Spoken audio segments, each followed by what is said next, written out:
Hello everyone, welcome to BSP Pharmacy.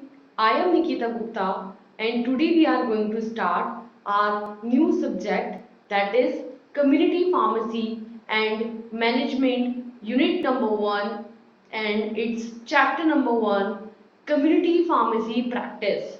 Okay, so here is our first chapter of our subject. Subject का नाम है community pharmacy and management. Subject से क्या समझते हैं हम कि कम्युनिटी के अंदर फार्मेसी प्रैक्टिस का क्या रोल है, किस तरीके से हम फार्मेसी जो सिस्टम चलता है कम्युनिटी के अंदर उसको मैनेज करेंगे, किस तरीके से उसको स्टेबलाइज करेंगे, कैसे वो हमारे लिए हेल्पफुल होने वाला है। तो ओवरऑल हम यहाँ पर ये समझेंगे कि जो कम्युनिटी फार्मेसी होती है उसको कैसे प्रैक्टिस में लाया जाता है।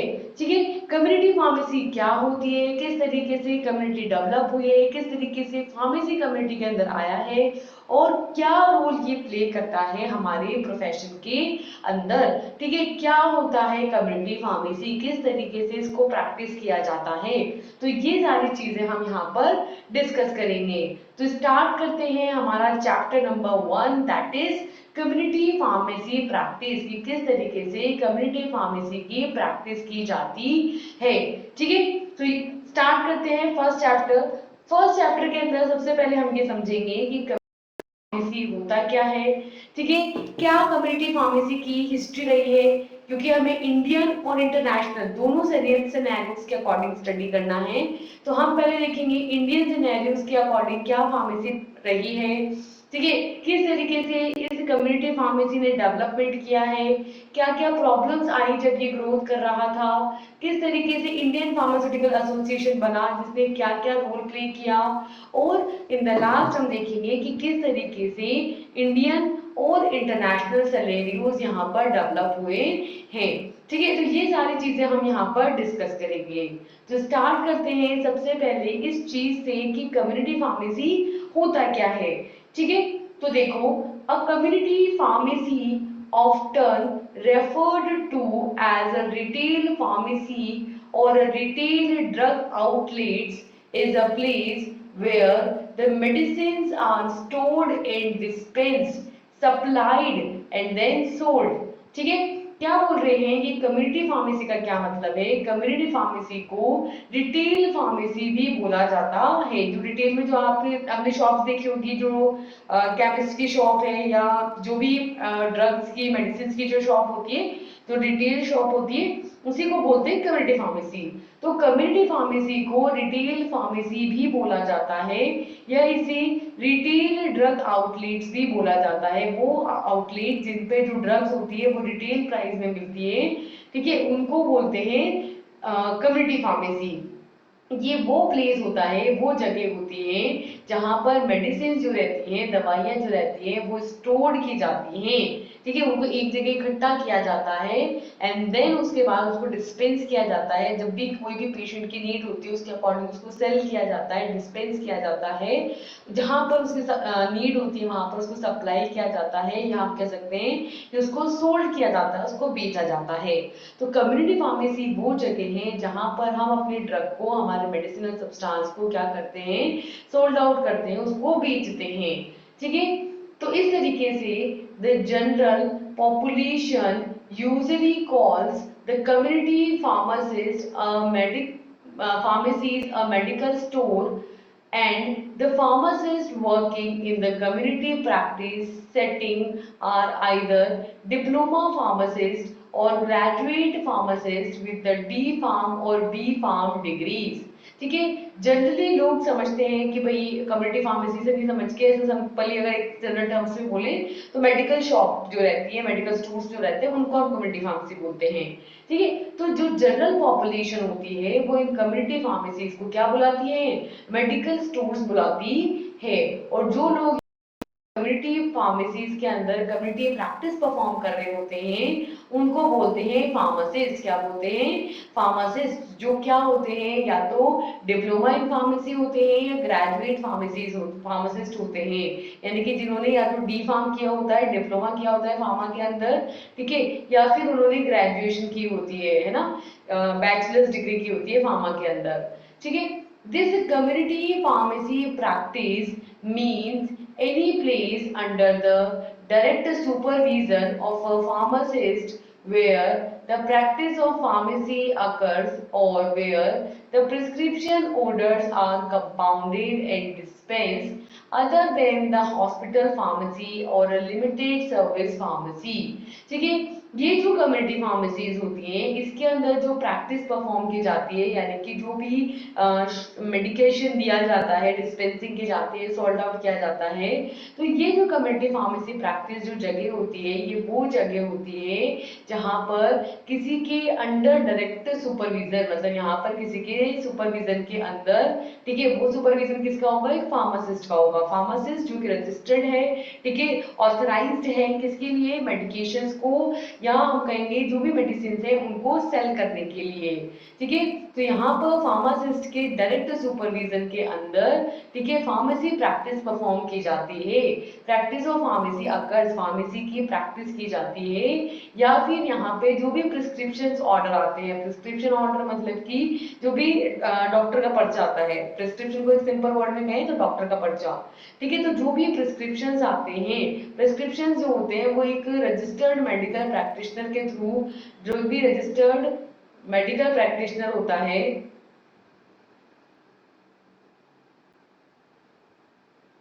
उसके थ्रू रिटर्न ऑर्डर होता है। किसको होता है, फार्मासिस्ट को होता है, जिसके अंदर ये लिखा होता है कि आपको कौन सी ड्रग्स देनी है, किस तरीके से प्रोवाइड करनी है, उसके बारे में फुल इंफॉर्मेशन होती है। तो वो जो भी प्रिस्क्रिप्शन ऑर्डर आते हैं उनको कंपाउंड किया जाता है, उनको तैयार किया जाता है, उनको बनाया जाता है एंड देन डिस्पेंस और उनको सेल किया जाता है, उनको बेचा जाता है। ठीक है, other than the hospital pharmacy, hospital के अंदर जो फार्मेसी है, जो किसी भी बड़े हॉस्पिटल के अंदर जो फार्मेसी है दैट इज हॉस्पिटल फार्मेसी, और उसके बाहर जो फार्मेसी है वो है कम्युनिटी फार्मेसी। ठीक है, या एक जो भी लिमिटेड सर्विस फार्मेसी है जहाँ पे स्पेसिफिक दवाइयाँ ही मिलती हैं, उनके अलावा कोई ऐसा फार्मेसी स्टोर जहाँ पर सभी तरीके की दवाइयाँ पाई जाती है उसको बोलते हैं कम्युनिटी फार्मेसी। ठीक है, तो कम्युनिटी फार्मेसी क्लियर है। Next is the history of pharmacy in the India, India के अंदर फार्मेसी की क्या हिस्ट्री रही है। ठीक है, so the genesis of pharmacy community practice in India can be traced back to the British India, where the profession was only business oriented and the professionals were called either as a drug seller or a drug dispensers. The Scottish M. Bathgate opened first chemist shop in the Calcutta in 1811 at the starting point of the pharmacy practice in the India. ठीक है, तो जो community pharmacy practice होने लगी India के अंदर, इसका जो जेनेसिस है, जेनेसिस का मतलब होता है उत्पत्ति, ठीक है, जहां से उसकी शुरुआत हुई है, ठीक है, यहाँ हम कह सकते हैं प्रारंभ। ठीक है, तो जहां से उसकी शुरुआत हुई है, उत्पत्ति हुई है, वो इंडिया के अंदर कहाँ से हुई है, ब्रिटिश इंडिया से। इसके जो ट्रेसेस बैक बहुत सालों पहले जब ब्रिटिश इंडिया होता था, मतलब जब ब्रिटिश शासन करते थे इंडिया के ऊपर, तब से फार्मेसी प्रैक्टिस चला आ रहा है। जब तब ये वो प्रोफेशन होता था जो कि सिर्फ बिजनेस ओरिएंटेड होता था और सिर्फ प्रोफेशनल्स जिनको बोलते थे ड्रग सेलर्स या ड्रग डिस्पेंसर्स, सिर्फ वही ड्रग्स को सेल कर सकते थे। तो वहां पर स्कॉटिश एम बैथगेट जो पहले पर्सन थे, ठीक है, ये वो पहले पर्सन थे जिन्होंने कलकत्ता के अंदर 1811 के अंदर क्या किया, पहली केमिस्ट्री शॉप इन्होंने खोली और इंडिया के अंदर फार्मेसी प्रैक्टिस की शुरुआत की। किसने, स्कॉटिश एम बैथगेट ने। कब, 1811 के अंदर, जब हम आजाद भी नहीं थे, जब हम ब्रिटिश इंडिया हुआ करता था उस टाइम पे। ठीक है, this pharmacy education under the British ruled India has first begun in the Madras Medical School in the December 1816, a 2-year course।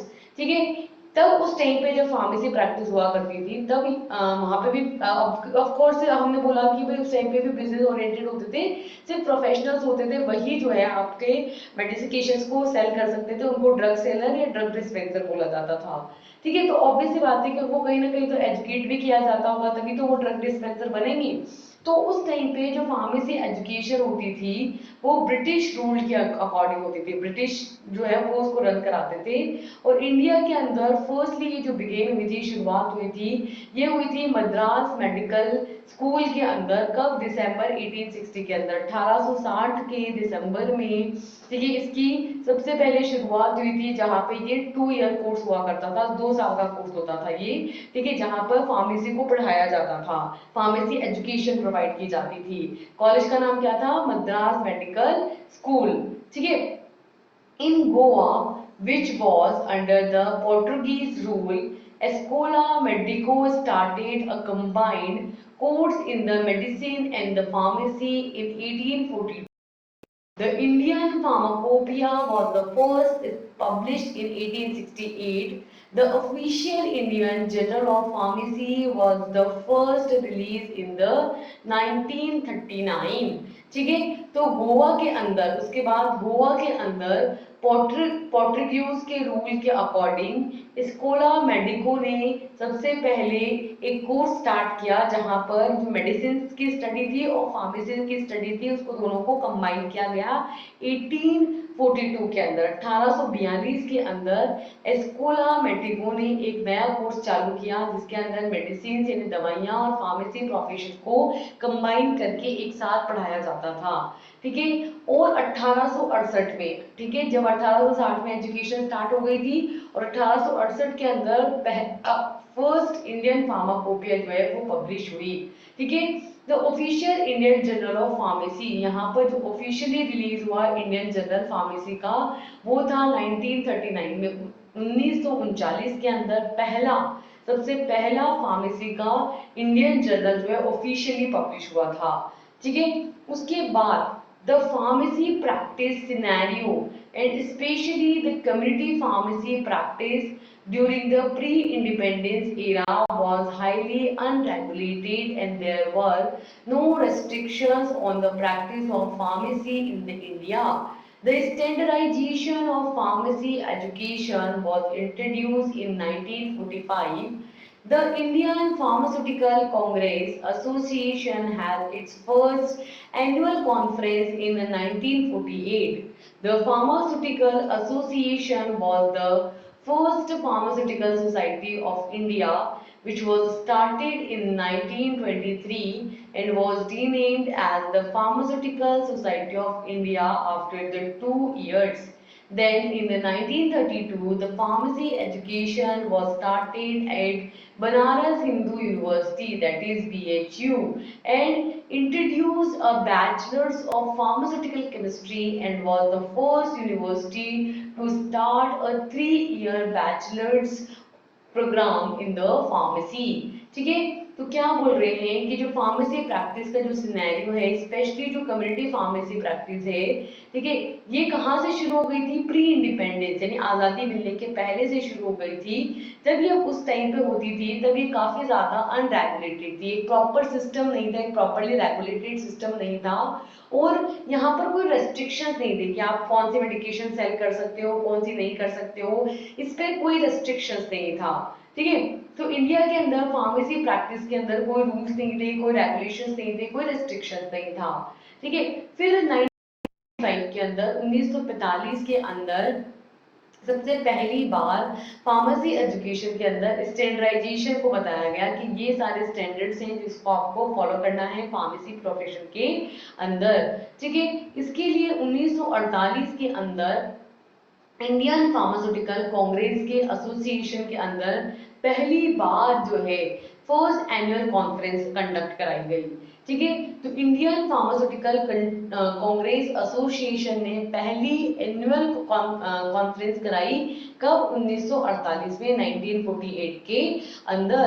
और ये जो फार्मास्यूटिकल एसोसिएशन है ये फर्स्ट फार्मास्यूटिकल सोसाइटी है इंडिया की। ठीक है, इंडिया की फर्स्ट फार्मास्यूटिकल सोसाइटी है जो कि 1923 के अंदर 1923 के अंदर स्टेबलाइज की गई और फिर बाद में इसको 2 साल बाद इसको नया नाम दिया गया। क्या इसको रीनेम किया गया, इसको दोबारा दूसरा नाम दिया गया फार्मास्यूटिकल सोसाइटी ऑफ इंडिया। इस फार्मास्यूटिकल एसोसिएशन को एक नया नाम दिया गया जो था फार्मास्यूटिकल सोसाइटी ऑफ इंडिया। उसके बाद 1932 के अंदर सबसे पहली बार फार्मेसी एजुकेशन को बीएचयू के अंदर यानी कि बनारस हिंदू यूनिवर्सिटी के अंदर शुरू किया गया और वहां पर सबसे पहली बार जो एक नया कोर्स आया वो था फार्मास्यूटिकल केमिस्ट्री के अंदर बैचलर्स डिग्री। और ये पहली यूनिवर्सिटी थी जिसने फार्मेसी प्रोग्राम के अंदर 3 साल के बैचलर कोर्स को इंट्रोड्यूस किया। ठीक है, तो इस तरीके से पहली बार बैचलर कोर्स आया, उसके पहले तक सिर्फ डिप्लोमा कोर्स 2 साल का कोर्स ही होता था। ठीक है, तो इस तरीके से आपके फार्मेसी जो सिस्टम है वो इंडिया के अंदर क्या हुआ, डेवलप हुआ। Next is the development of the community pharmacy practice, कि कम्युनिटी फार्मेसी प्रैक्टिस जो है ये कैसे डेवलप हुई इंडिया के अंदर। इंडिया के अंदर जो डेवलपमेंट हुआ कम्युनिटी फार्मेसी प्रैक्टिस का, उसके अंदर क्या क्या डेवलपमेंट देखा गया। फर्स्ट है गुड फार्मेसी प्रैक्टिस कंप्लाइंसेस, की फार्मेसी प्रैक्टिस में जीएमपी यानी कि good pharmacy practice, good manufacturing practice, ठीक है, गुड फार्मेसी प्रैक्टिस जीपीपी यानी कि गुड फार्मेसी प्रैक्टिस को देखा गया कि किस तरीके से हम फार्मेसी प्रैक्टिस को और भी ज्यादा बेटर कर सकते हैं और ज्यादा बेहतर बना सकते हैं। सेकेंड इज स्किल डेवलपमेंट, की कैसे जो भी पर्सन एज ए फार्मासिस्ट काम कर रहे हैं उन फार्मासिस्ट को क्या किया जाए, असिस्ट किया जाए, फार्मासिस्ट को एज एन असिस्टेंट हायर करके उनको प्रॉपर ट्रेनिंग दी जाए, उनके अंदर एक प्रॉपर स्किल्स को डेवलप किया जाए। ठीक है, थर्ड है availability art in other essential medication, उनके अंदर उस आर्ट को उस कला को विकसित किया जाए, उस कला को अवेलेबल कराया जाए। ठीक है, और जो भी असेंशियल मेडिकेशन है यानी कि जरूरी दवाइयां हैं उन सब के बारे में उनको बताया जाए, उनको knowledge. And last is quality pharmaceutical care, कि फार्मास्यूटिक्स के अंदर क्वालिटी यानी कि उच्च गुणवत्ता वाली जो है फार्मास्यूटिकल केयर जो है हर पेशेंट को प्रोवाइड हो। तो इस तरीके से कम्युनिटी फार्मेसी प्रैक्टिस को डेवलप किया गया, किस पर्पस के लिए, ताकि जीपीपी यानी कि गुड फार्मेसी प्रैक्टिस हो, स्किल्स डेवलप हो, फार्मासिस्ट जो है उनको असिस्ट किया जाए स्किल्स डेवलपमेंट करने के लिए, और उनके अंदर आर्ट्स ऐसे अवेलेबल कराए जाए, ऐसे एसेंशियल मेडिकेशंस उनको सिखाए जाए, बताए जाए जिनके लिए और पेशेंट के लिए काफी हेल्पफुल हो, और क्वालिटी फार्मास्यूटिकल केयर दी जाए यानी कि अच्छी क्वालिटी की फार्मास्यूटिकल केयर वहां पर प्रोवाइड की जाए।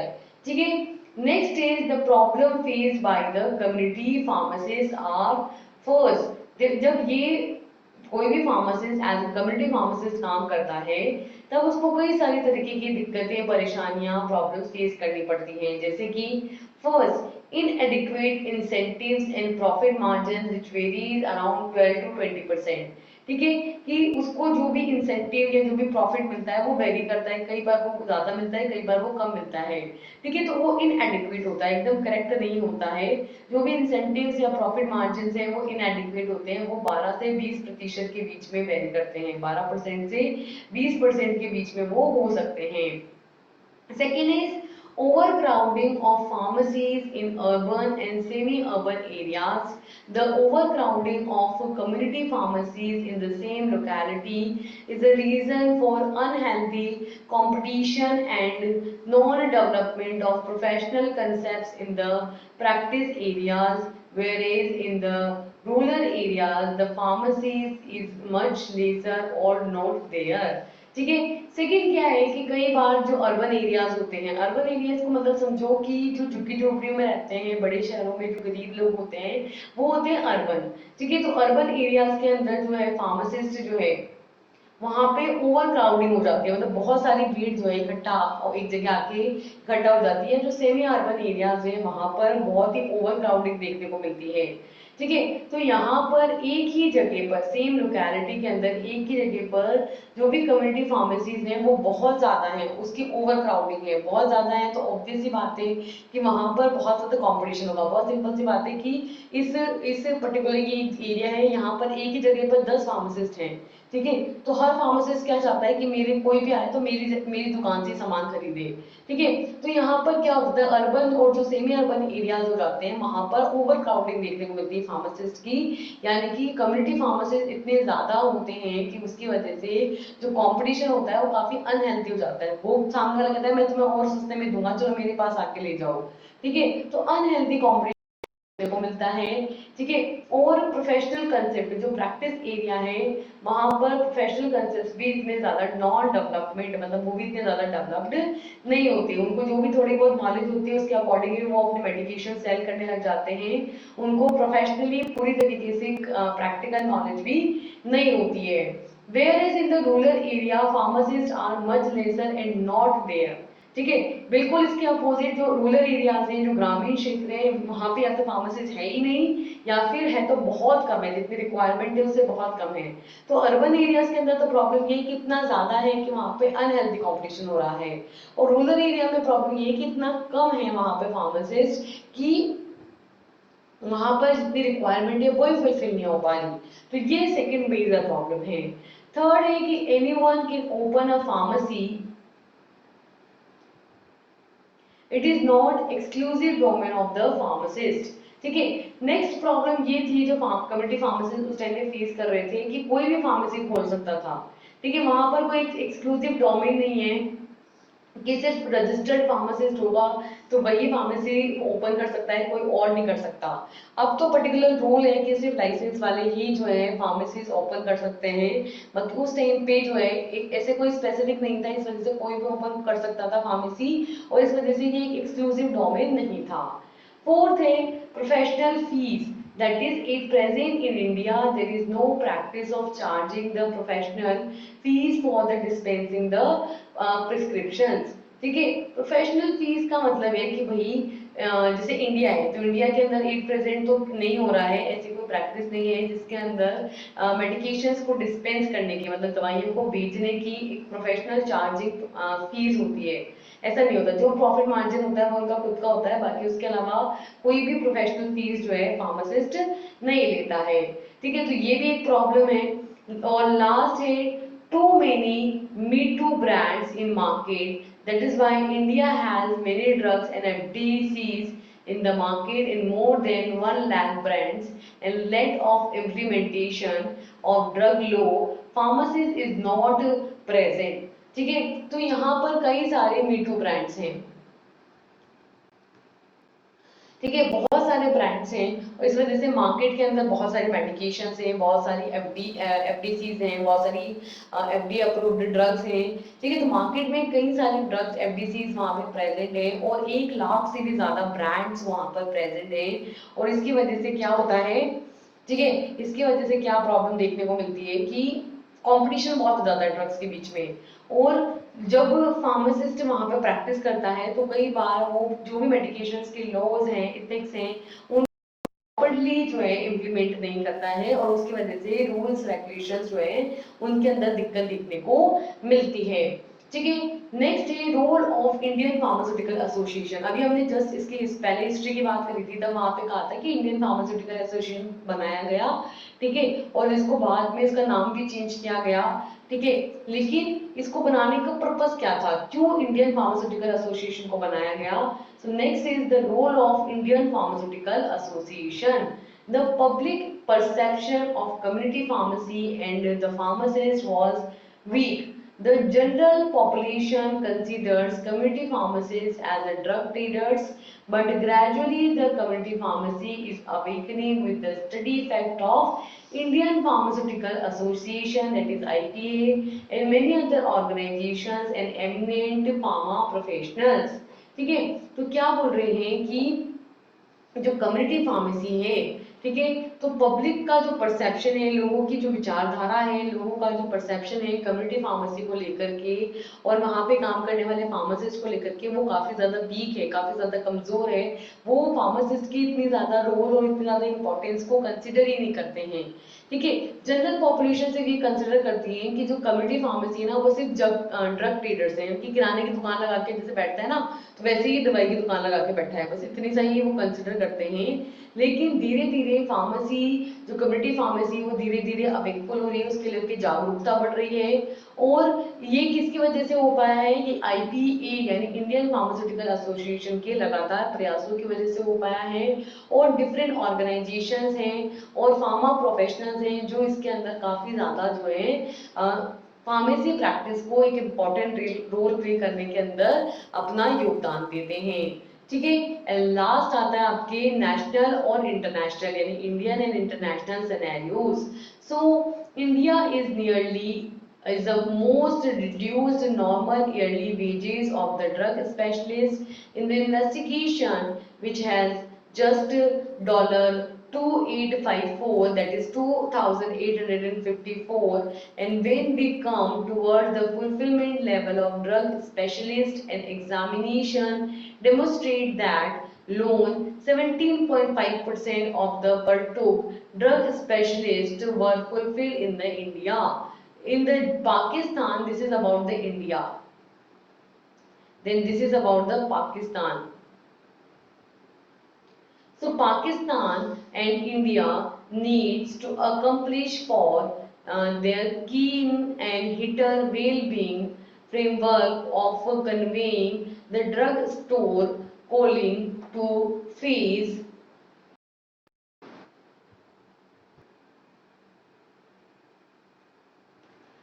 So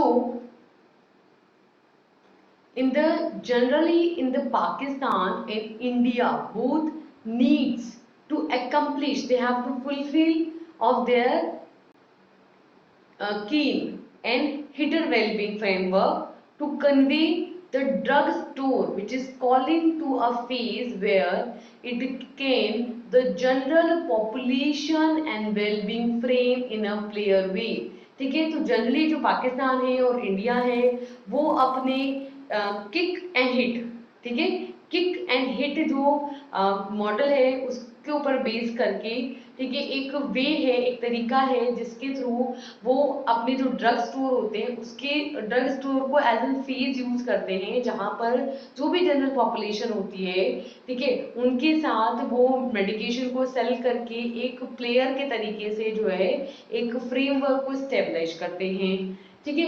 इसके बाद अगर हम बात करें साउथ अफ्रीका के अंदर, तो इंटरनेशनली बात करें तो कुछ पर्टिकुलर कंट्रीज की हम यहाँ पे बात करेंगे कि south Africa has 14,124 aggregate number of drug specialists, 43% in that is 6,073 of which works in the community pharmacy. Add up to the numbers of community drug store are around 3,155 as opposed to the nearest of drug specialist nearness in the Pakistan and India people. ठीक है। तो जो south Africa है वहां पर 14,124 लोग हैं जो कि एज ए ड्रग स्पेशलिस्ट काम करते हैं। ठीक है। और वहां पर जो कम्युनिटी फार्मेसी है तो लगभग उस 14,124 के अंदर जो ड्रग स्पेशलिस्ट है उनके अंदर 6,073 लोग यानी कि 43% लोग जो है एज कम्युनिटी फार्मासिस्ट वहाँ काम करते हैं। और यहाँ पर जो ड्रग स्टोर के अंदर जो लोग हैं उनका नंबर जो है बढ़ता जा रहा है और लगभग ये 3,155 तक जो है यहाँ पर इंक्रीज हो रहा है। इसके अपोजिट, ठीक है, जो ड्रग स्पेशलिस्ट हैं पाकिस्तान के अंदर और इंडिया के अंदर वो बहुत ही ज्यादा एक दूसरे के नियरनेस है, काफी ज्यादा एक दूसरे के करीबी हैं। ठीक है। तो इस तरीके से इंटरनेशनल मार्केट की अगर हम बात करें तो इंडिया के अंदर तो फर्स्टली जो ड्रग स्पेशलिस्ट है, ठीक है, तो उसके इन्वेस्टिगेशन के अंदर ऐसा देखा गया कि जो इंडिया के अंदर नॉर्मली जो ड्रग स्पेशलिस्ट का अमाउंट है वो कम होता जा रहा है और लोग जो है अपनी रिक्वायरमेंट को फुलफिल करने के लिए, ठीक है, ड्रग स्पेशलिस्ट के जो एग्जामिनेशन है उसका एग्जामिनेशन किया और ये पाया गया कि इंडिया के अंदर ड्रग स्पेशलिस्ट की जितनी डिमांड है उसका सिर्फ 17.5%, 17.5% ही यहाँ पर as a pharmacist registered pharmacist appoint है जबकि अगर हम इंटरनेशनली बात करें पाकिस्तान के अंदर और इंडिया के अंदर, तो वहाँ पर ड्रग स्टोर्स एक फ्रेमवर्क होता है जिसके अंदर नॉर्मली पॉपुलेशन उसको एज ए प्लेयर वे में लेती है, ठीक है। और साउथ अफ्रीका की अगर हम बात करें तो यहाँ पे 14 से 124 aggregate number of drug specialist है, जिसके 43% यानी कि 6073 जो है कम्युनिटी फार्मेसी का काम करते हैं, और इसके अंदर लगातार लोगों की संख्या बढ़ती हुई जा रही है। तो इस तरीके से हमारा ये लेक्चर होता है यहाँ पर कंप्लीट। इसके अंदर सबसे पहले हमने देखा कि कम्युनिटी फार्मेसी क्या होता है, कम्युनिटी फार्मेसी किस तरीके से इंडिया के अंदर जनरेट हुआ है, देन कैसे ये डेवलप होता है, क्या क्या प्रॉब्लम्स यहाँ पे कम्युनिटी फार्मासिस्ट को हैंडल करनी पड़ती है, और आईपीसी का यानी इंडियन फार्मेसी एसोसिएशन का क्या रोल होता है, और इंडियन और इंटरनेशनल लेवल पर as a pharmacist community pharmacies का क्या क्या सिनेरियो है, ठीक है। तो ये सारी चीजें हमने डिस्कस करी है इस फर्स्ट चैप्टर के अंदर। अब हम मिलेंगे नेक्स्ट चैप्टर के अंदर जिस पे हम एक नए टॉपिक पढ़ेंगे। So till then, thank you and all the best, bye bye.